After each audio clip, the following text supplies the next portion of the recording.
Hello, it's Anthony Chadwick, welcoming you to another episode of VETchat. I'm sitting in a hotel room in London because I'm going to be at a sustainability summit later on today, but really, really pleased and honoured to have Filipa Bernardino on the line with me. Filipa is a vet at the University of Porto, but is also the owner and founder of a really interesting company that we'll talk a little bit more about later called VetExpertise. But first of all, Filipa, welcome. Thank you so much for agreeing to come on the podcast. Oh, Anthony, thank you. It's a pleasure to be here. It's a pleasure to see you again, and I'm looking forward for our chat. Good. Well, Filipa, just for the benefit of those people who perhaps don't know you, tell us a little bit about your history. Obviously, we know you're a veterinary surgeon, born and brought up in Portugal, but went to super city Porto to actually do the degree. As I was saying to you earlier, I remember visiting there many years ago and just finding it a very beautiful city and very similar to my own city. It's a port like Liverpool is. We have Liverpool on one side of the river. We have Birkenhead on the other side of the Mersey. You have the Douro. You have Porto and Via Nova de Gaia. We're fortunate. We live in beautiful places, don't we? Yes, we definitely live in amazing places, and I was very lucky to graduate in the University of Porto and to live there for 6 years. So I was very fortunate. And after my graduation, I stayed in Portugal for 2 years, more or less. I did first opinion practices. Then I decided I want something more, so I moved to Germany without speaking German. So I decided to go and to do my internship at the LMU in Munich in surgery. I stayed there one more year after the internship, just doing surgery, orthopedics, neurology, teaching. And then I moved to the neurology department and I started my PhD there. It was a challenge, but yeah, it was amazing. Then I returned to Portugal, so to the roots. We always want to go back to the roots and to this amazing country. So here I start doing referral, also always in orthopedics, neurology, and then I start teaching at the university. First, I teach veterinary nursing, and for the last, I think, 3 years, I'm teaching at the Porto University in the veterinary medicine master degree. So, which is great. I really love teaching, and it gives us an amazing opportunity to share a little bit of us with the new generations. It's so important to pass that information on, isn't it? And Yeah. obviously teaching, but also still doing some surgery and some clinical cases as well. Yeah, always. I still do some clinical cases in neurology and orthopedics. Surgery, I'm not doing anymore. It was an option of me to stop doing surgery, but I really love teaching. And what I always say to my students is what I teach is in the books. So I'm not teaching nothing new. I'm just making a resume of the best. Yeah. But then I can share with them my life experience, my job experience, and I think this is what it's more valuable for them actually. Yeah, I think you're very clever doing neurology. I was listening. I'm very blessed, obviously, with Webinar Vet to be able to go to so many lectures and learning more about neurology. And I also remember one of my colleagues, bosses, very early in my career, a guy called Ian Barkley, and I was looking in when he was doing some spinal surgery, and he said, Yeah. I don't know why people refer these cases because they're so straightforward, but they're only straightforward if you're an expert. So I thought, well, I'm definitely not going to start messing around there. So I did the simple option of doing the skin, so I did dermatology instead. Okay, that's the area I really don't like. we all have our strengths and weaknesses, don't we, Filipa? Exactly. The dermatology is really my biggest weakness is dermatology. Yeah. Fantastic. So it's really interesting because it sounds very much like Porto is also a very forward thinking university because obviously Yeah. you work there, you're still working there, you're teaching Yeah. the master's course, as you said, but very innovative because obviously you were talking to me before about VetExpertise and how that came about. And it was very much in that sort of thinking around we have a veterinary profession that is under stress. How can we use tools and digital tools to lighten that load? And VetExpertise were born from that, of mental health issues. How can we lighten the load? And then using experts to help vets in practice to just take that load off them a bit. So maybe explain again a little bit more about that story to people. Yeah, so when we created VetExpertise, so the idea of VetExpertise appeared in 2019, so before the pandemic. And it was really the mental health issues we started to see in the veterinary community. So we felt we need to do something. We need to help the colleagues. And what we couldn't solve the problem at all, but we said, okay, let's give them a tool that at least removes the burden of these complex clinical cases. Because, like you said, you are amazing in dermatology.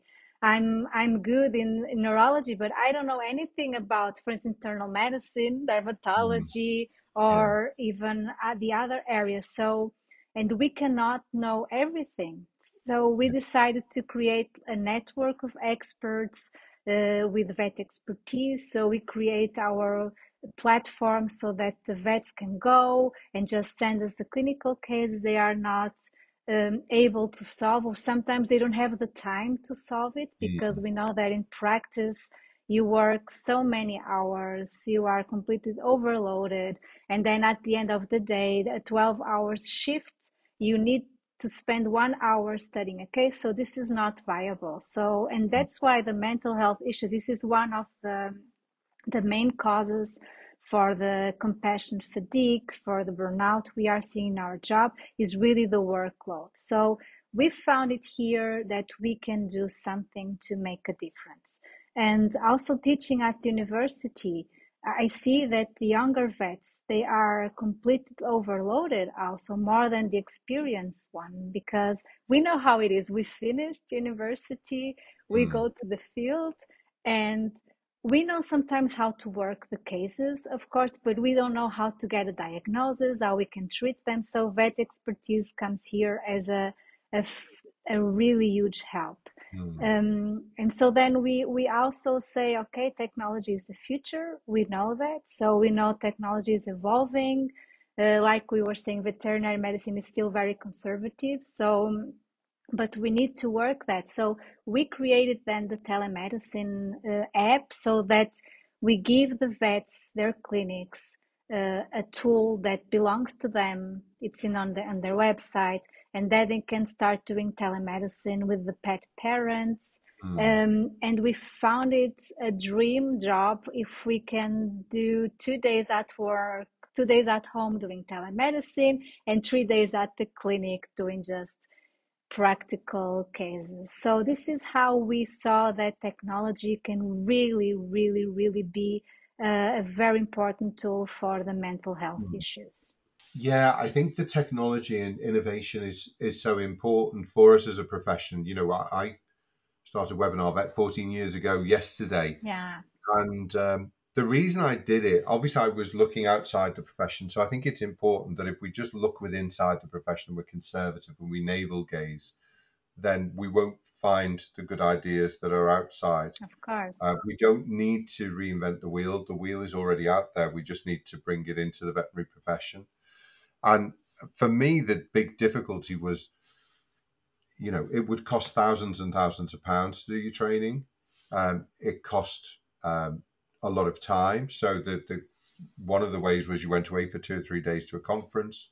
But actually, one of the common ways then was you finished evening surgery and you jumped in your car and you drove to another town 20, 30 miles away, Yeah, did an hour of CPD, you spent a bit of time with your friends, you maybe had a curled up chicken sandwich from the sponsors, and then you got home and 1 hour had taken 5 hours.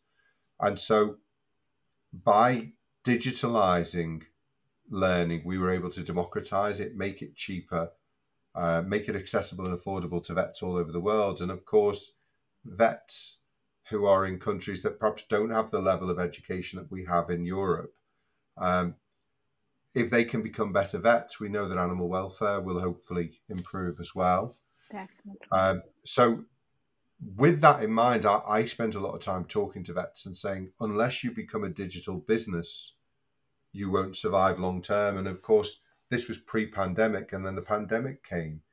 And of course, those people who had no digital expertise really, really struggled. And in fact, some businesses didn't survive. Yeah. So, you know, whether you were a vet, a butcher, a baker, or a candlestick maker, nowadays everybody has a digital component to their business, don't they? Yes, definitely, definitely. And it's really that. So I do believe that vets are now afraid of the new technology, so they are resisting to it.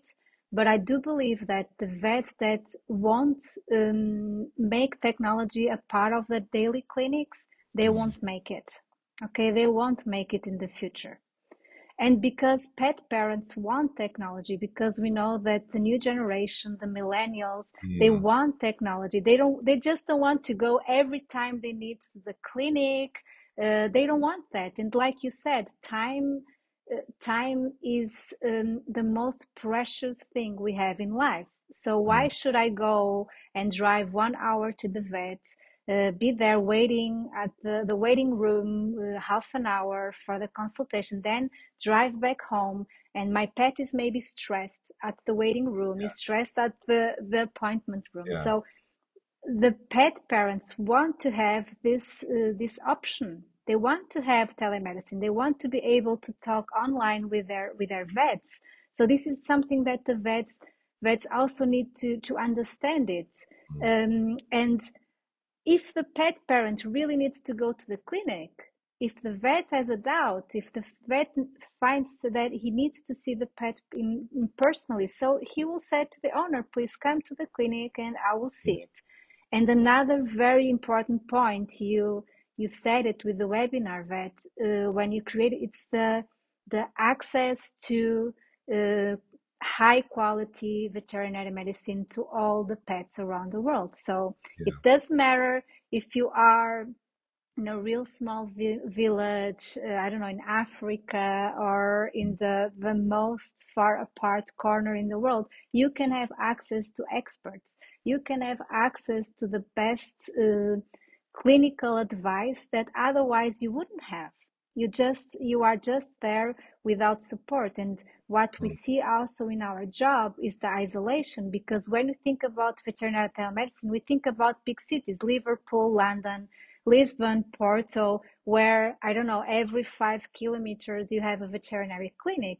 But a lot Mm. of vets were Yeah. completely isolated. They are the only clinic in the, I know, 100 kilometers Yeah. apart. So the goal is with these new technologies is to offer the best veterinary care to the animals and Yeah. the best care for the veterinarian clinics, for the veterinary surgeon, and also to make the work-life balance much better, because Mm. that's what vets don't have. We don't have work-life balance, right? We cannot. If we do clinical practice, it's very hard to have a balance in our life. Yeah.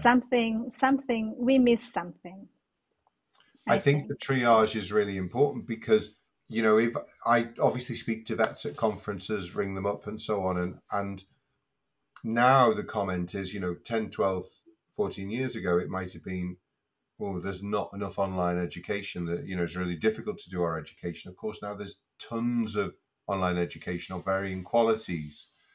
But actually, when I ring people up, they say, we're incredibly busy. We're a 5 vet practice and we have 3 vets. Now, we obviously have a recruitment arm called Simply Vets, but actually trying to find vets and nurses to fill those positions is incredibly difficult.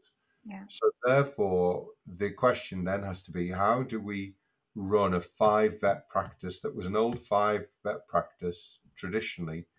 Can we run it by using digital tools, by empowering our nurses perhaps as a 3 vet practice, which will then therefore run much more efficiently, um, probably with better profit, but we don't want people to be burnt out. So therefore we must take some of the roles away from the old vet, because the new vet, the vet of the 21st century, is is different from the one from 20, 30 years ago. Yeah, yeah, it's they are very different. It doesn't mean I never say better or worse. I don't think that that exists. They are just different, and they Yeah. are. We 20 years ago, we would work 12, 14 hours a day, and it will be fine for us. We all start working like that. But nowadays, they are much more aware of this quality of life, of Mm. what they need. So they won't do what we did 20 years ago. So we need technology to Mm. bring these new vets to the practices, to bring them in. So to say, okay, we can make this much more efficient, and technology is there for this. And Yeah. you said something very important, and I think vets are not aware that the new technologies will increase the economic profit of the clinics, Mm. because like we spoke before, we are doing telemedicine since we start working by telephone, right? We are advising, we are Yeah. saying, and we are not charging for it. We Yeah. never charge for a phone call. And with these new tools for telemedicine, we can charge for it because we do an online consultation. For instance, our app for telemedicine, it has already a payment system included. So we don't have even the discomfort of asking the pet parent to pay. So if they schedule a meeting with us, an online appointment, they pay and they book the appointment. So, and this is a very efficient way of having a new economic return. Yeah. So it's efficient because we can, it's much faster to do online a 30-minute consultation, and then we move to the next one. So Mm. the time consuming for each consultation is less. We don't lose that much time, because you know how it is in the practice. Oh, hi, so now I will see you next week, and you always chat, and you chat with the person in the Yeah. waiting room. So you do all the social parts, so you lose a lot of Mm. time. So online, the time is much more efficient for each consultation. Yeah. So, and the new generations, they need this. They need this so they don't feel overwhelmed with the practice. I think they are overwhelmed with the veterinary practice, because Mm. it is overwhelming. And we were just different, but maybe they are right. I think they are right, because we do need to have a work-life balance. We need to have time for family, for friends, for hobbies, and for work. We need to have all of that in our lives. Yeah, no, I think it's definitely a generational thing. And I think also just the way we learn, when I was at university and then going as a young vet, if you had a difficult case in the evening or in the practice in the spare time, you'd go to Bonagora or to Mullerkirk and Scott or to Slatters or whichever was the Yes, relevant book. yes, And then you had to peel the way all through it and find out the relevant bits. Whereas now we take our phones and, yeah, there are so many apps that can help us with that. And of course, information has double, tripled, quadrupled, over that time. So it's impossible for vets to learn everything. So even the course, the way that the course is set up, has to be different now, because it's more yes, about understanding the basics, finding out, where can you go for the information. We used to have to go, sometimes drive in a bus to a library to find a yes, book, yes, to take it out, to look at the pages. I'm doing this because people who are in their 20s may not remember those times, but that was what they had to do. And of course, yes. we were very book orientated, whereas the present generation is very, phone and And video and apps and all orientated. of, yes, yeah, you are definitely right. And they need quick information. They are Mm. used to have everything is quick Yeah. access, quick. But the problem is what I see in internet. If they go to internet, you have so much information that they don't know which information it's Yes.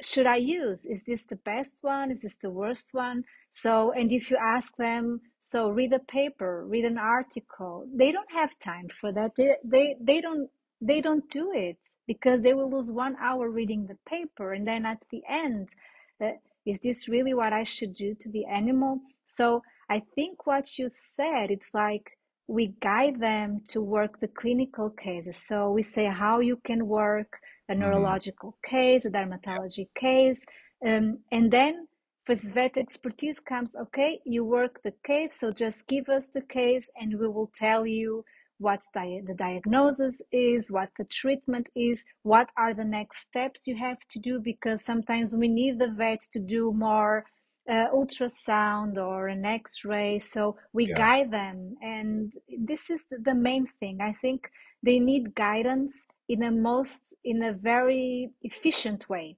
that we were not used to. That we were, like you said, I yeah, remember going to the library and just picking the books and making copies of the chapter just to read it and to see it. They are, I have still a lot of books because, of course, if you yes, want information, I was buying all the time books. They were so expensive, right? yeah, We were yeah, yeah, yeah, paying yeah. so much money in books. But nowadays, they prefer to do the webinars because Mm.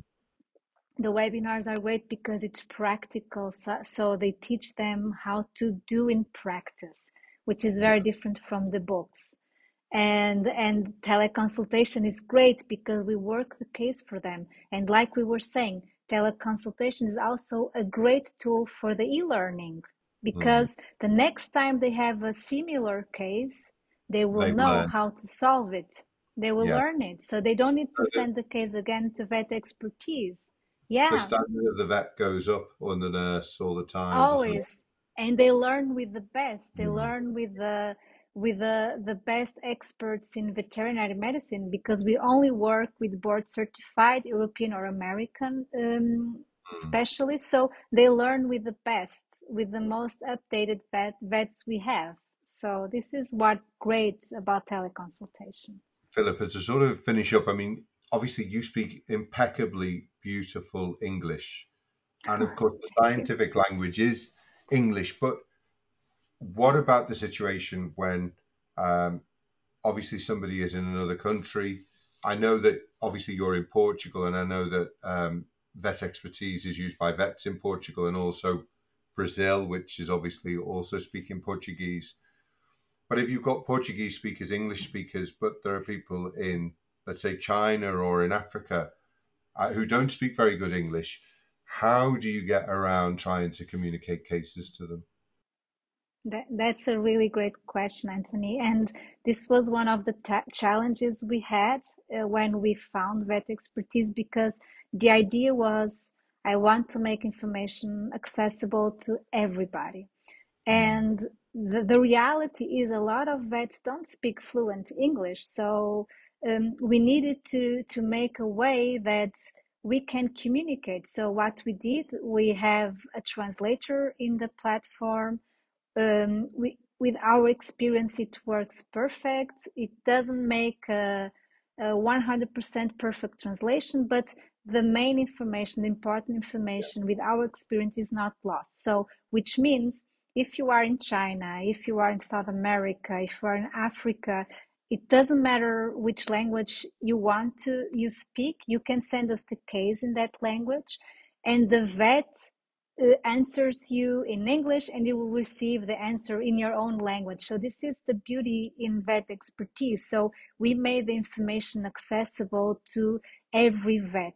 So, and besides that, also thinking that even the language is a problem, and also sometimes the expertise. Some vets don't know how to do a neurological examination because they don't remember anymore from college, and because they don't like neurology. So we also provide in the platform tutorial videos to show them how to do it, so they can learn it, so they can improve it. So the point of teleconsultation is really helping and providing them education so they can always improve. Every time they submit a case with us, they learn. And next time they will be much better. Every time they do, they become better and better, and they will learn and learn. This is the goal. And we cannot have a language barrier if we want to go worldwide, and if we want to go to every corner in the world and to every pet in the world. Mm. So this was the way we found it, and we are really happy because it's working perfectly with the translator.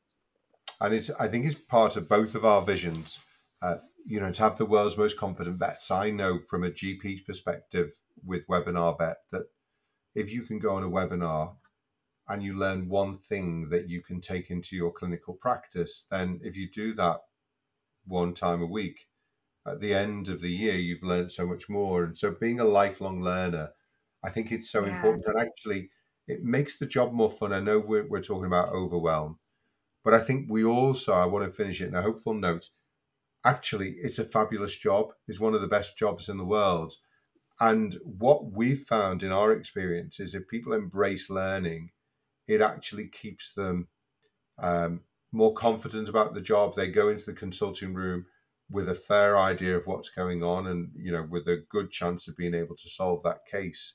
So learning actually makes it less likely that you're probably going to burn out in the first place. yeah, I 100% agree with you because I think learning is important for you to grow as a vet, and Mm. also for you not to be afraid to say when you don't know. This is Yeah, also something very important that vets need to learn. So when we realize, like, I don't know, it's fine that I don't know because I have experts that I can learn with, and yeah, the burden is off. And like you said, the self-esteem, our self-esteem improves every time we learn something better. And if our self-esteem is high, we won't have a burnout, we won't have a compassion fatigue. And you are so right, this job is the best job in the world. So being a vet is definitely one of the most beautiful things, at least in my life. So I'm really, really, really I feel blessed and grateful for having this job, but I do think we have to make the profession lighter. And yes, lighter goes with learning, lighter goes with, okay, I don't know how to solve it. I don't feel embarrassed or shame that I don't know how to solve it. I will look for help and it's fine. It's perfect. Because with experience, I do a lot of consult. I do only neurology and orthopedics with the pet parents, and sometimes they say, "Oh, he has a skin problem here," and I'm really mm, 100% comfortable saying, "This is not my area. I have yeah, no idea what he has there. I will yeah, send you to my colleague that is yeah, doing dermatology." yeah, So yeah. this type of confidence also help us making the job lighter and easier and enjoying being a vet, because at the end we need to enjoy to be a vet. I think it's also getting over that hump of the first couple of years where everything seems bewildering, but actually, as you get older, you realize that you don't understand everything. And one of my favorite quotes of the last 14 years with webinars was Mike Willard, who's a very famous American gastroenterologist and a brilliant lecturer and teacher. And in his lovely Texan drawl, he said, "Everything I taught you 10 years ago was a lie. I just didn't realize." So things move on. That's so exact. That's so amazing. But just a really confident person can, say that. Yeah, And that's what we learn. We learn that with time, it gets better and it gets lighter. But we need to help them. We need to help them. We need to show them. We need to guide them. And this is why I think VetExpertise, the webinars, with the webinar vets, this is so important for vets because they need this. They really need this to make their life better. Philippa, we could talk all day and all night. We would at least need a half bottle, if not a full bottle of Porto Yes, wine if we were Porto going to wine. do that. Yeah. And it's perhaps too early in the day to be doing that. It's coming up to 12 o'clock. I know. Well, you're in Portugal, so it's 12 o'clock with you as well, isn't it? I think Yeah, so we could start with some we could start once it's 12 with o'clock. one. It's Yes, allowed. we can start. At 12 o'clock is already okay. Philippa, thank you so much for agreeing to come on, and it's inspirational people like you that keep me going as well. So thanks for being an inspiration. Oh, thank you. Thank you so much, Anthony. It was a huge pleasure to be here, and thank you for this opportunity. And I always love to chat with you. And good luck with obviously the university and also VetExpertise. It sounds amazing, and Thank looking you. forward to hearing how it progresses over the months and years ahead. Thank you. Thank you very much. Thank you. Thanks everyone for listening. This is Anthony Chadwick. This is another episode of Vet Chat, the UK's #1 veterinary podcast. Look forward to seeing you on another one or a webinar very soon. Take care. Bye-bye.